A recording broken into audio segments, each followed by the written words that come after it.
há como negar. A inflação ditou o rumo dos mercados nesta semana. Além do Brasil, Estados Unidos e China também divulgaram seus números de março. Com um começo de semana mais morno nos mercados, à espera dos indicadores mais importantes, quem protagonizou um rally foi o já conhecido Bitcoin, que voltou a bater os $72 mil em meio à antecipação do halving, o evento que corta pela metade a remuneração dos mineradores da criptomoeda. Veja o que Marcelo Sestari, especialista em criptoativos da Empíricos Gestão, falou sobre a melhor forma de investir em criptoativos. Então, onde eu estou querendo chegar? Que para quem está começando, acho que fundos de investimentos, né, principalmente os da nossa casa aqui, né, da Empíricos Gestão, é uma alternativa de você terceirizar e você estar exposto ao mercado de criptoativos.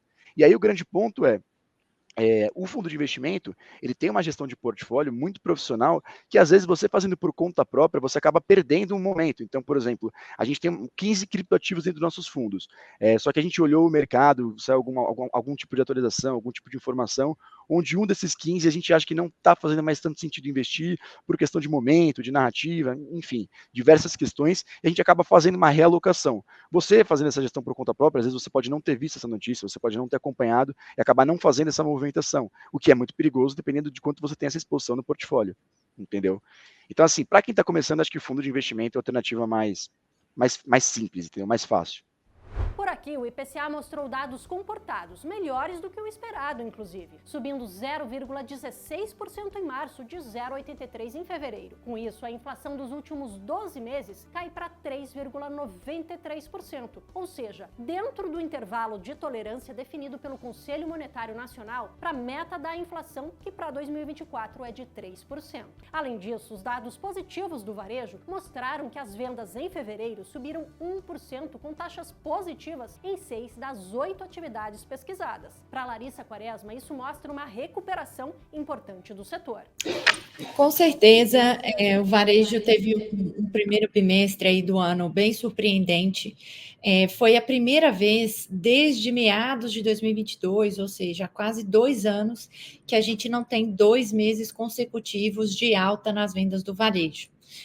Então, isso mostra uma recuperação importante do setor, na nossa opinião aqui, né, capitaneada pelo aumento de propensão a gastar das famílias, né, porque a inflação está arrefecendo, os salários e o mercado de trabalho continuam, de certa forma, aquecidos, os salários continuam sendo reajustados para cima, a renda real das famílias deve continuar crescendo ao longo do ano, e a propensão a gastar, o que significa isso, né? As famílias poupando menos e gastando mais.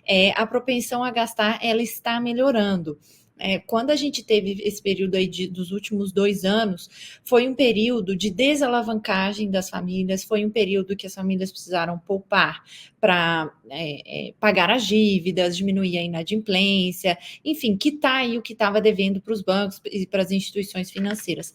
Passado esse período, né, que a gente viu as famílias se desalavancarem um pouco, o índice de inadimplência está caindo da pessoa física, então as famílias voltam a gastar, né, a consumir, e isso se reflete nesse dado de varejo.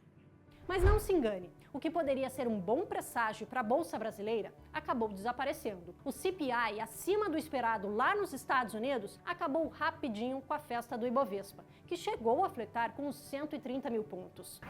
A inflação dos Estados Unidos veio jogar água fria na nossa festa aqui, né? Não durou 30 minutos, né? Nossa festa aqui. De fato, o dado é muito mais importante e já vinha ganhando muito mais peso, né, nas últimas semanas, principalmente porque você tem toda essa questão de diferencial de juro, que é muito importante. A gente, como temos visto, né, essa deflação de bens que a gente tem importado, isso depende muito de um câmbio controlado, com volatilidade baixa, e tudo isso leva a gente à discussão de quanto que vai ser taxa de juros lá fora. Então, por isso esse CPI ele tem tomado dimensões muito grandes, né, nos últimos meses. E a composição, o número fechado veio acima, como você falou, o núcleo veio também surpreendendo para cima, a composição também não veio muito boa.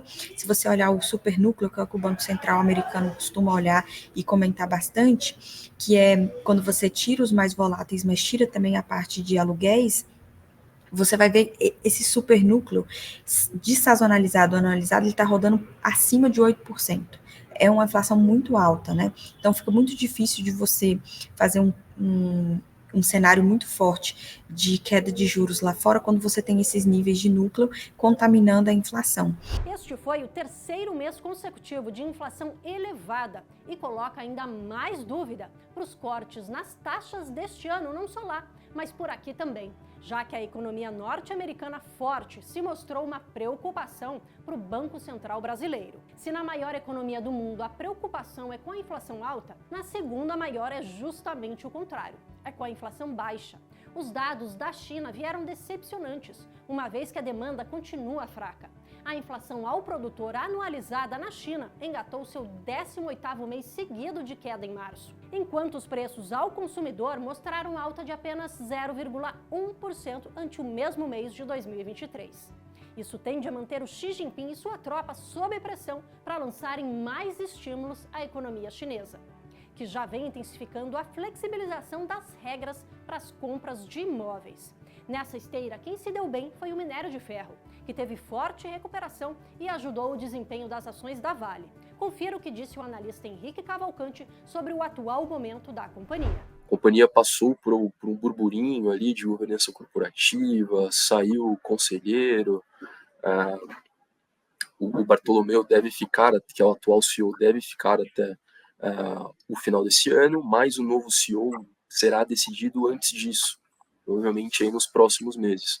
Então, quando o mercado receber esse nome, né, de quem estará à frente da Vale aí pelos próximos 3 ou 4 anos, também pode ser um trigger positivo para as ações. Como você adiantou, tem resultado também, né, nas próximas semanas, aí, relatório de produção. Esse normalmente não tem tanta surpresa positiva, porque o mercado ele acompanha ali bem na unha, né, e como você muito bem já colocou, e eu tenho falado aqui também, o preço do minério de ferro influencia muito no resultado. É talvez o principal influenciador aí, em que cor que vai vir esse resultado da Vale. Então, na verdade, não tem tanta margem para surpresa normalmente nos resultados, né? Mas se tiver alguma diluição de custo, de despesa ali, programa de recompra, o mercado sempre vê com bons olhos, né? Então pode ser um trigger positivo também. Na Europa, as atenções ficaram para as diretrizes sobre os próximos passos nos juros. O Banco Central Europeu os manteve em 4,5% até aqui, sem novidades. Mas Christine Lagarde deu um leve aceno de que pode cortá-los em junho, ao dizer que não irá esperar que todos os itens da inflação retornem à meta de 2% e que olhará todos os componentes para tomar as decisões. Finalizando a semana bastante pesada, o lucro dos grandes bancos veio acima do esperado, porém não se refletindo na valorização das ações. Para Enzo Pacheco, o cenário macro deve continuar ditando o ânimo dos investidores. A economia americana está rodando bem, ela está funcionando mesmo com esse juro alto. E as empresas têm demonstrado isso nos últimos meses. Então, assim, eu ainda acho que você pode ter um trimestre positivo, né, na questão dos resultados, mas isso não significa necessariamente que as ações responderiam de maneira positiva. Os resultados dos bancos, eles mostraram um crescimento lá, o JP Morgan mostrou um crescimento em relação ao ano passado. Mas como teve essa expectativa de que o ano talvez não seja de grande crescimento, os investidores preferem sair um pouco antes. Então, assim, eu acho que ainda vai ser uma temporada positiva, o mercado está premiando as empresas, está premiando essa perspectiva mais positiva da economia americana, mas vamos ver, né, se de fato a gente tiver um recrudescimento dos conflitos geopolíticos, você vê petróleo aí se aproximando dos $100, como isso pode impactar a política monetária e por aí vai. Então, na questão de resultado, eu não estou vendo nenhum problema. Agora, as outras questões que podem, eu acho que, deixar um período um pouco mais nebuloso aí para investimentos em ações, por exemplo. O Giro da Semana fica por aqui. Vejo você na próxima semana.